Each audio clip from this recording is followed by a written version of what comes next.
It's an absolutely gorgeous day. It's supposed to be 90 degrees today or something like that here in Riverside. We are having autumn in October.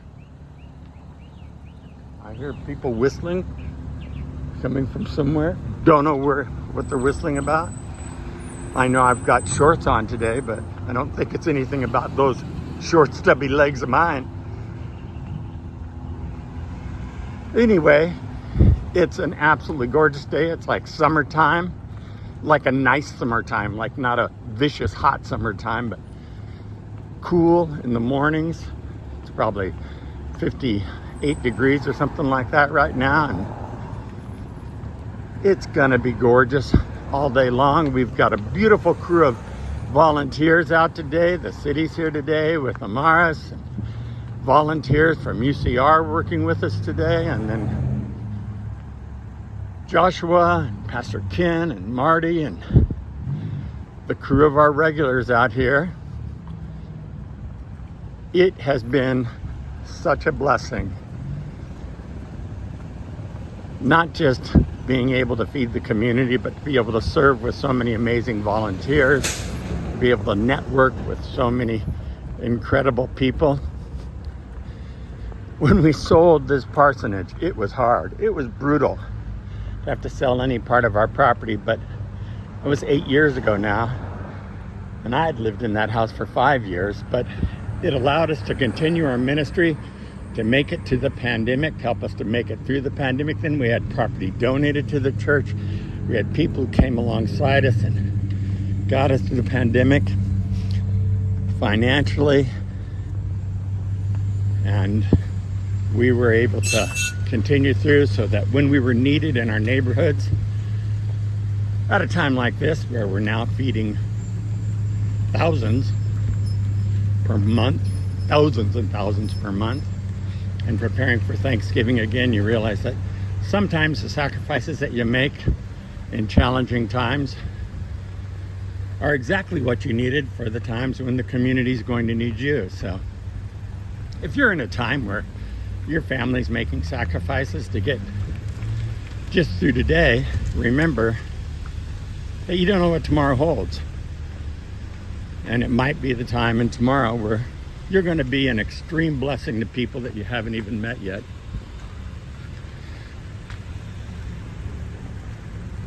So that's some of the stuff that's happening, the transitions, the changes, the good things, and all of these people in line. Well, they all need us for one thing or the other, and we've got so much good food that's going out.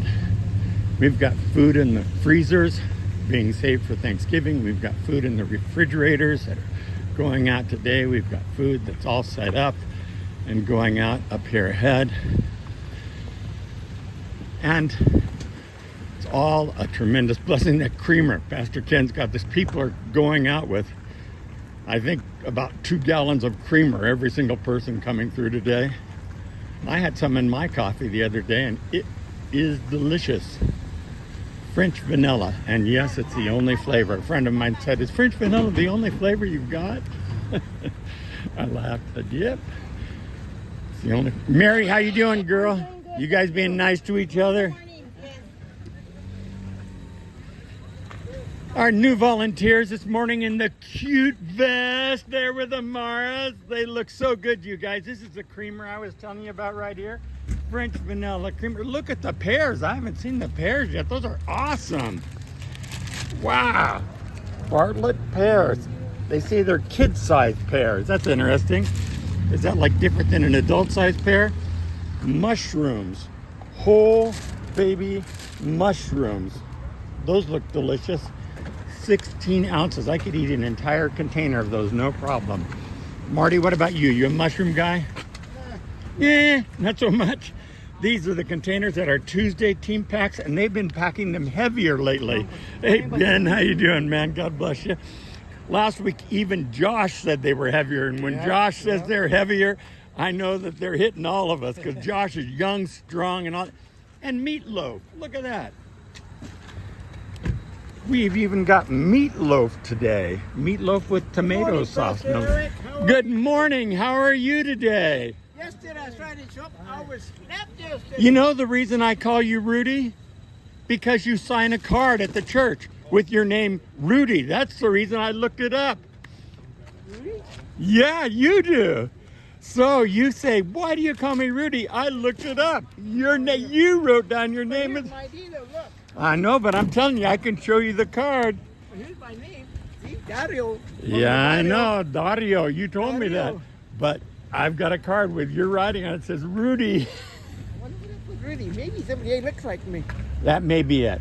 I don't know how many good-looking guys like that there could be around here, though, They tell Dario. me I'm the bad guy. I don't know. I don't know how many guys that kind of good look.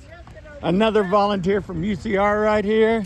Look at this. There's milk in here. Every single household getting a gallon of milk. That's that shelf life milk. That's good stuff. Oh, wait, 64 ounces is a half gallon, isn't it? And there's Dan. Oh, Dan tried to kill me a couple weeks ago. We baptized Dan up at Big Bear Lake and just about froze to death. But it was a blessing. Thank you, Dan. Yeah, thank you. Thank you. Anyway, here's Sal over here. He gets to wash out the baskets today. So he's doing that. Steve is normally here on the forklift. I don't see him right now. I'm guessing we don't need it going. We spend $500 a month just in dumpster fees. Occasionally someone will say, what do you do with the money that comes in? Well, first of all, there's always food being bought. Someone called me yesterday and said, how much do you spend a month on the food ministry? And I'm thinking, $800, $1,000 a month. And that doesn't include utilities. That doesn't include dump fees. That's just food. So it's not an inexpensive venture, but what a blessing. What an absolute blessing. So thank you for those of you who give to support this ministry. Those of you who, before we knew we needed a truck, you bought us a truck. Before we knew we needed a forklift, you bought us a forklift. Before we knew we needed an electric pallet jack, you gave us an electric pallet jack. For those of you who've just known our needs before we knew them, thank you. And for those of you who know where this is going next, because I certainly don't, we are ready to receive whatever it is that you have, that you know that we will need. We're ready for it. A group was out here this last week running an inspection on our property, and they said, what can we help you with in the form of grants? And Ken said, well, we could use a warehouse back here on our back acre out here at the park. And I thought to myself, Ken, something smaller you might want to tell them. And so if you end up seeing a warehouse going up back there, you can thank Pastor Ken for stepping up. We would get our chapel back and our Sunday school classrooms back if that happened, and we wouldn't, that we've turned into a warehouse. There's Pastor Ken at work for the pallet jack, moving things around.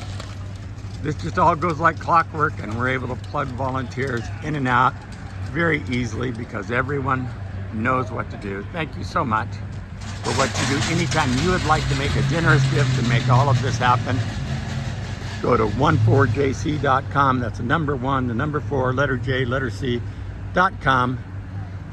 That's Central Community's website. Then there's that donate here button. There at the donate here, there's a drop down menu. If you click that drop down menu, it says food distribution. Donate at that spot where it says food distribution.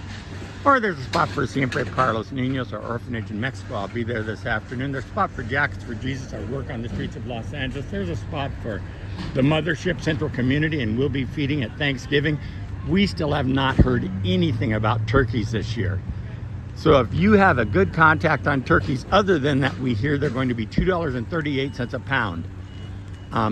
And we're going to need about 300 of them.